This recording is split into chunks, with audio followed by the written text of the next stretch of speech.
Quality Control Laboratories, LLC. Located at H. Abalana Extension Pagsabungan, Mendoza City, Cebu, Philippines.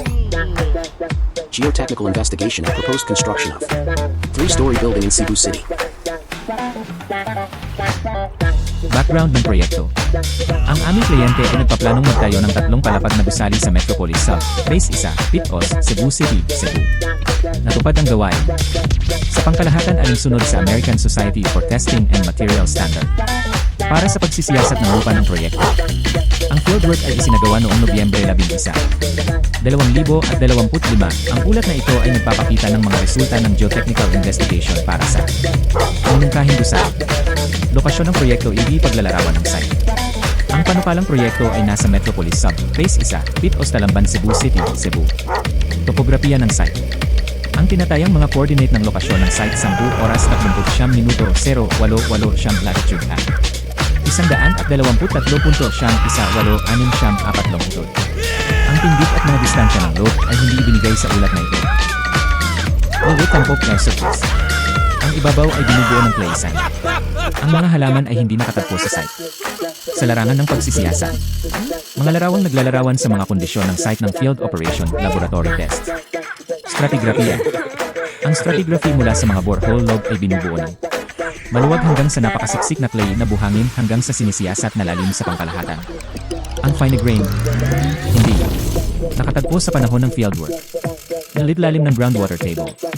Natugunan ang groundwater table sa lalim na 1.9 metro sa ibaba ng kasalukuyang lupa.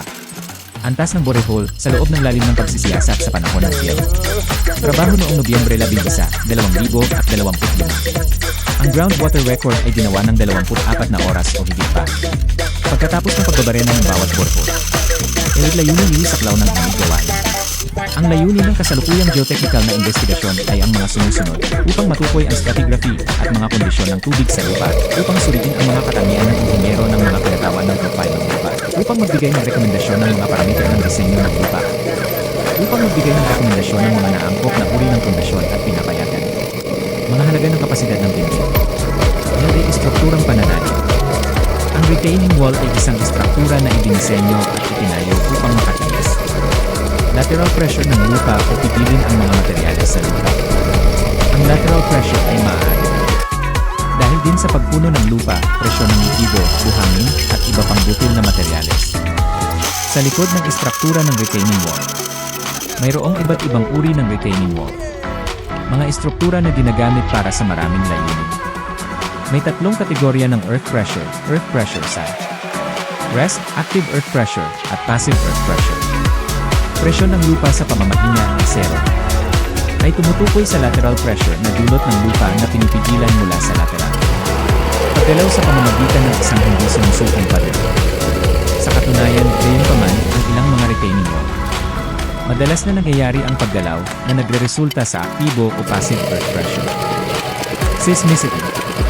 Ang pinakamalapit na kilalang active fault batay sa datos mula sa Philippine Institute of Volcanology and Seismology, PHIVOLCS, ay ang Central Cebu Fault na matatagpuan.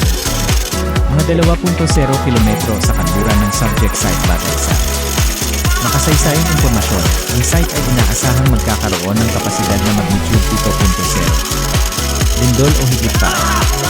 Ang subject site ay nasa seismic zone 4 na may seismic zone. Uri gaya ng tinukoy sa National Structural Code of the Philippines 2015 na edisyon. Ang mga halaga ng near source factor na nakatumbas equals 1.5 at ni katumbas equals 2.0 ay maaaring gamitin. Ang pamamahagi ng mga aktibong fault at trenches sa Pilipinas ay ipinakita. Thank you for watching.